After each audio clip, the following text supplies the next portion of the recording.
Hi, this is Mark Gratz with Midwest Music and Musings. This is our very first episode.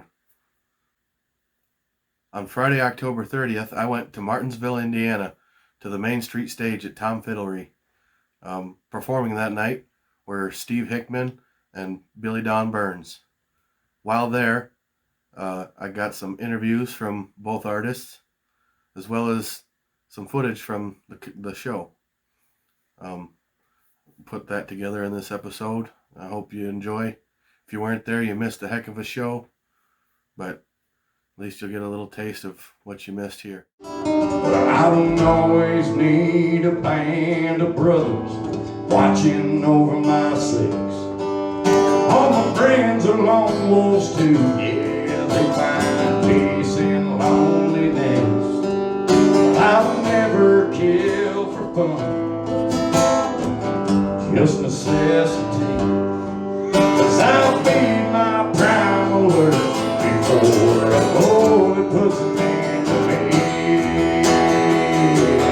I'll have to move up on the ridge, watching moonshiners twisting on in a mason jar lids. Starting to pray with the gleam in my eye.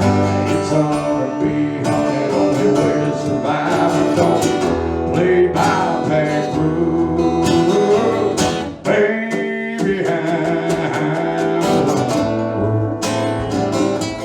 My good friend Steve Hickman, pictured on my left over here, he opened the show. He played many songs off of his upcoming album, Moral Dilemma. Yeah, I'm excited about it, Mark. We still got a little ways to go on it, maybe a couple weeks, 2 or 3 weeks it'll be in print. But yeah, man, we pulled together a bunch of Hoosier talent and got them in the studio and laid down 16 songs, mostly all originals, and couldn't be prouder of the people involved. And we had Al Anzian. He come down from Florida to play the resonator for us, and you know how Al is. He's amazing every time you get him, and he really shaped a bunch of them songs for us with that resonator. So turned out really good. Can't wait to get it in your guys' hands so you can hear it. Moral Dilemma is an album I've been looking forward to all year. Steve is an excellent artist. He's got the blue-collar sound that not many people can pull off the right way. He always has the right words, and he knows how to capture the feelings and put them in a bottle for anyone to be able to hear and feel. His music really speaks. Roses are red, like the flush on your skin. When I came stumbling in, drunk and stoned once again. Girl, you read me my rights and pushed me out the door. If I let you live, it just remind me of you. It wouldn't grow here anymore. You wrote all but one song on the album. Which one would you say is your favorite one, the one that means the most to you? Man, that's tough because between The Higher I Get and Outlast the Rain, which is one of your favorites, and Life's Garden is kind of a three-way tie for me. But those songs are probably the sadder songs on the album. But I think they relate to me the most as an artist and as a human being. And, it's therapy for an artist too to write music, and I think those songs were very therapeutic to me. But I think if I had to pick one, it would probably be The Higher I Get. It gets cold out here at night. Warm myself by the fire beneath the moonlit sky. Nothing but me and the horse I rode in on. No will just change. And that's something you can depend on. It gets cold out any old time of year in life's garden. It gets cold out any old time of year in life's garden.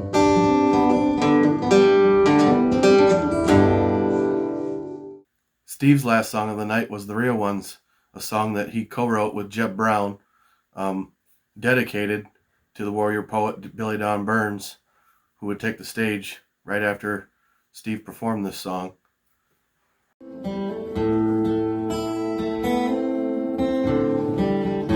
parks that old Harley and strolls in.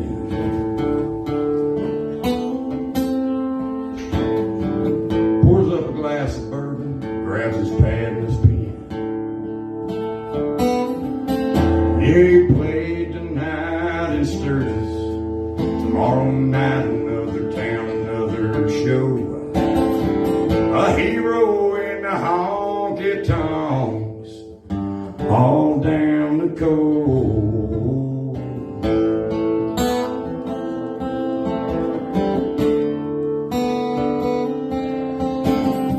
The ones I like best are the ones that are real. No, not the ones that take on too much water. They just don't hit you where it feels. Like they write them just for glamour, trying land and fortune and fame. The ones I like best live this shit and fall victim to the game. I don't want fabricated lies. I want truth of the highest fruit, fire in those eyes. To hell with this straight line, give me battle tested and wild eyes. I like the real ones on, yeah, on. I like the real thing. I asked Steve how it felt to perform a song that he co-wrote dedicated to Billy Don Burns in front of Billy Don Burns, and to have Billy Don Burns stand up and clap his hands and give him his approval. And this is what he had to say. That is a real moment, bud, and it's hard to explain it. Billy Don's one of my heroes. I've learned a lot from his music, and for him to be able to stand there and hear me play something I had a hand in writing and sang it to him, and to get his approval is a once in a lifetime and a proud moment. And I love it every time I can get together and when I'm done performing here, sit back and hear Billy Don, because he's legendary, man, for more than one reason, but his character and his music is what sells me. And the same when someone tells you a story and you can't help but listen, that's who that man is. And yeah, it's a great feeling. Love that. One of my favorite parts of seeing a Billy Don Burns show is the fact that before many of the songs, he gives you a story about where they came from. And I think that's really cool. I wish more artists would do that type of thing. It helps the listener understand it a little bit better or see it from a different perspective. That's really cool. I got a couple of his stories here to share with you. Wife number 6 had just took off in our Chrysler 300 that we both signed for. And it was 28 degrees in the mountains of Arkansas where I'm from.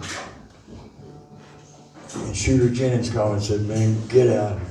He said, "I got a bunch of shit, so I don't even have a windshield on my old Harley." Took me 8 days, but I made it there when I was supposed to.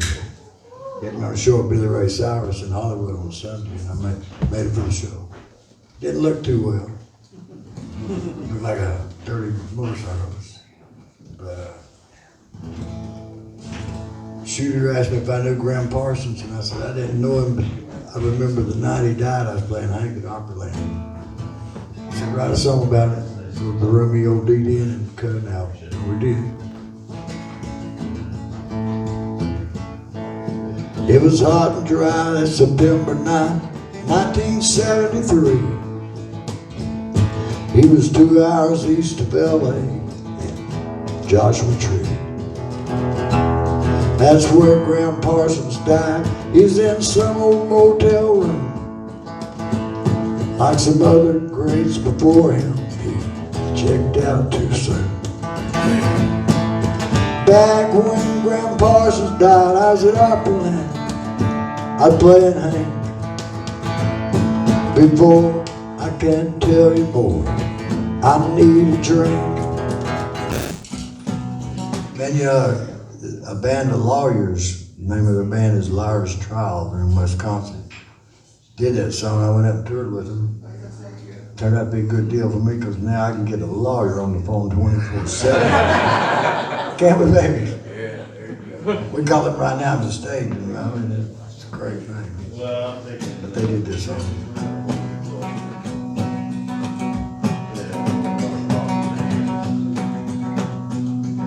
Son, you better listen to what I have to say. Traveling down the road, that ain't the right way. Path of the Prince of Darkness, Satan's interstate. Boy, on go, devil's highway. Idle mind and wasted time's how he turns you around. Traveling down the road, might not get back out. There's not to ride, sometimes you die, you're lost in the maze. Boy, on the devil's highway. I've always been a fan of country music and similar styles because they seem to be the only place where you can hear a song that tells a story. And a lot of times it's about real life things. You listen to other styles of music that's not really about that anymore.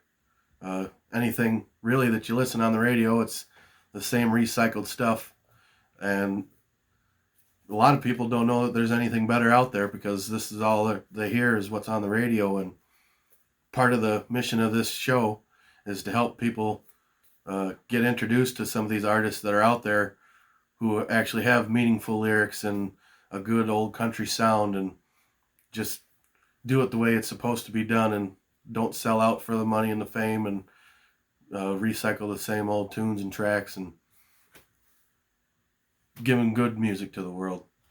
I know some people actually do enjoy what's on the radio, but I know there's plenty of people that don't. So that's part of the mission here is to try to get these artists, and I guess for the mainstream people would consider it like an underground scene, but it's so big and so broad and there's so much talent that everything just needs to be brought to light. People need to know what they're missing. Pray to God if I get struck, my guitar won't be harmed in a graveyard. If I'm going in a storm, Hank, why do you torture me like you do? Can't forgive the opera, ain't for what did to you. Standing here at your monument with a needle in my arm in a graveyard. If I'm gone in a storm, in a graveyard.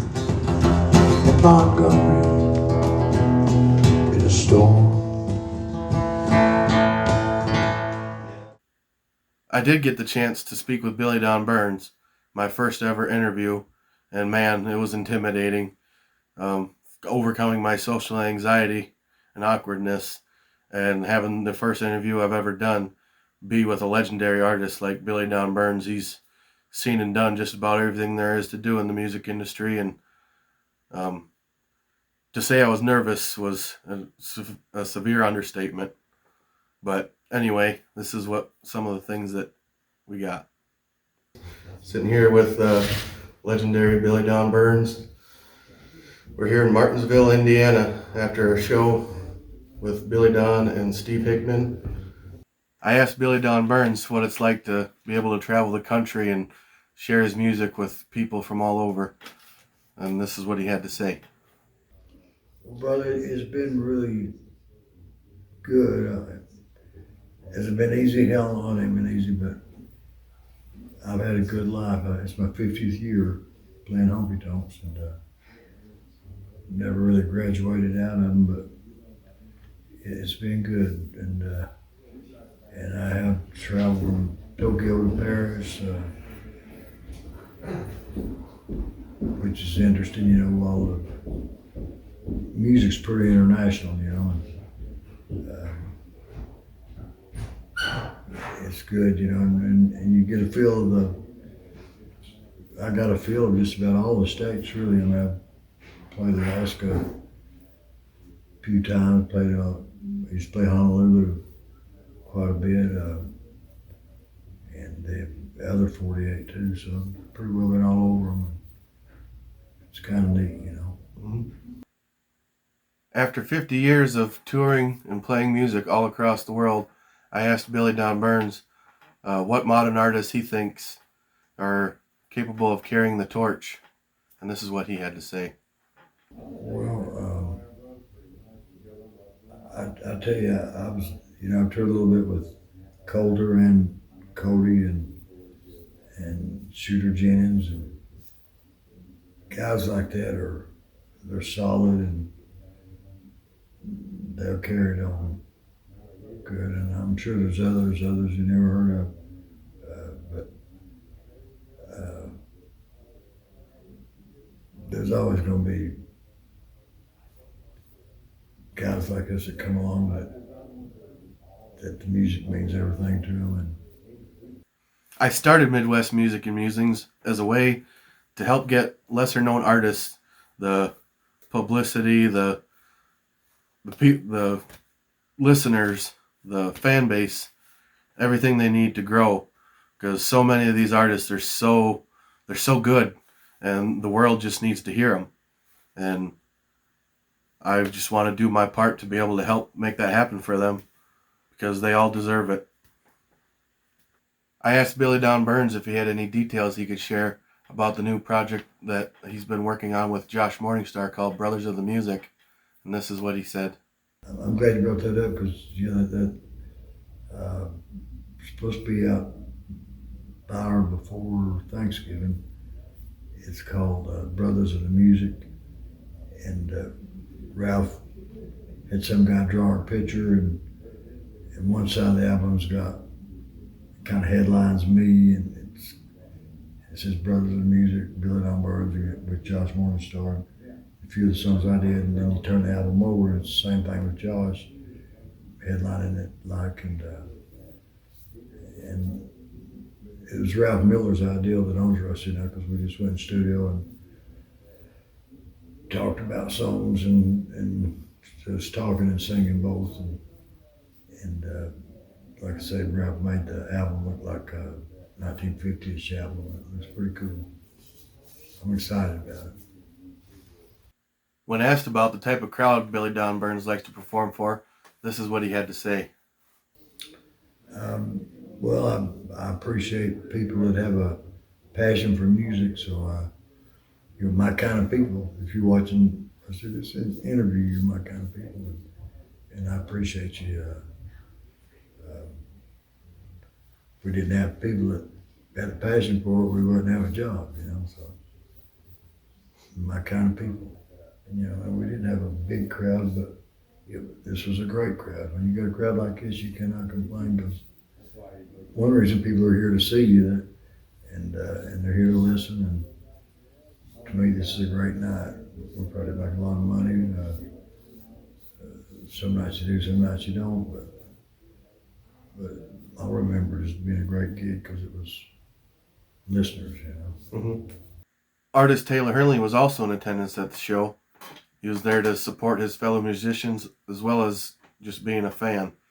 If you haven't heard of Taylor, he's definitely an artist you need to check out. I'd like to give a few shout outs before I wrap up this episode. First of all, I'd like to thank Jeb Brown. He's been a very big supporter of this project But above that, he's one of the biggest supporters of independent music I've ever met. He's done so much for a lot of artists. He's worked hard for a very long time, and I can speak for a lot of people when I say that the appreciation we have for Jeb just can't be matched. He's a wonderful person. Thank you, Jeb. The congregation at the Backroom Lounge, they did the fundraising efforts to help fund the album, paid for a good chunk of it. What does it mean to you to have people that back you? It's priceless, bud, and it is hard to even express in words how grateful I am for Jeb Brown and for the Backroom Lounge. Because up until that point in my career, I was pretty stagnant, you could say, just kind of floating around and not real sure where to go next, what to do next. And Sandra De La Porta had been promoting for me for years, got me connected with Jeb Brown. Jeb finally listened to my music and said, "Hey man, I like what you're doing, and why don't we get you a show down here?" I visited the Backroom Lounge, fell in love with it. And, it's like family there, and I love those people. And they came through in this time in my life more than once. We did the Real One song, which we're going to include on the end of the album here, so it'll be number 16. Is the Real Ones with me and Jeb Brown. And it was produced by Beverly Gosden and Buddy Hyatt down there in Nashville, but we're going to put it on the album to honor Billy Don and my brother Jeb for all he's done to help me. And yeah, man, the Backroom Lounge has been priceless. We wouldn't have this album without Sandra, the Backroom Lounge, people like you that buy into the music, do all you can to support. You've made things for me for my auction for this album, and I appreciate that, you and your family. And that's priceless. To me, there ain't no better reward in the music business than to have even a small knit group that loves and cares about you and your music enough that they'll go the extra mile to see that you have music coming out. And that's the only way we can really make it these days. It's hard to make album after album without a good support circle. Steve wasn't the only one who had something to say about Jeb Brown in the Backroom Lounge. Billy Don Burns also had something to say. Jeb Brown is my main man. I mean, his family is my family, and I don't know how long I've known him. At least 10 or 12 years, and worked with him a lot and work with him real close now. Actually, I just work with Jeb as far as booking goes. And he's one of the great guy. And the Backroom Listen Lounge turned out to be a winner. I mean, it's a listening room. I love listening rooms. Jeb's got a good one. Gold star for Jeb Brown and his listening room. I'd also like to shout out and give thanks to the Backroom Lounge congregation. Thank you for giving me a home with a musical family who loves the music as much as I do.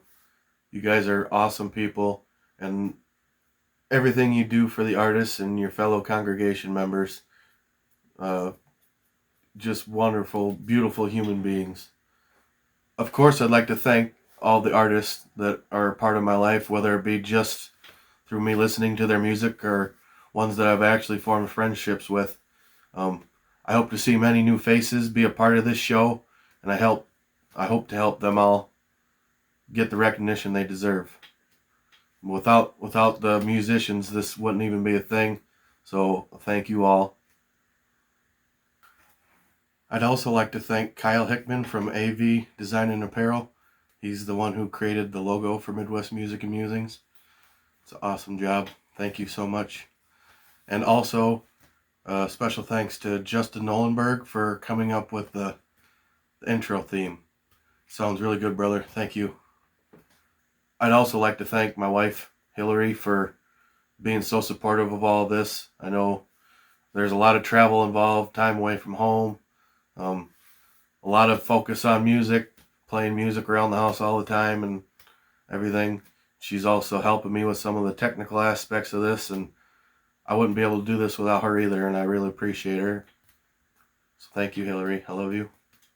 A couple of things I hope you take away from this episode. Get out there and go to that show. Support these artists. Keep an eye out for Moral Dilemma by Steve Hickman, and also for Brothers of the Music by Josh Morningstar and Billy Don Burns. This is Mark Gratz from Midwest Music and Musings signing off. I hope you enjoyed today's episode, and until next time, let that music keep your heart beating. Thanks, y'all. Yeah, let's get down some narrow way. Yeah, let's get down that low down.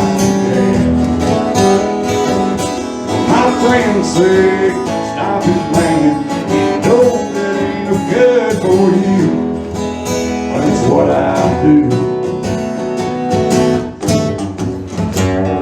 I know it seems like one step over your line, but don't you worry about me, baby, I'll be just fine.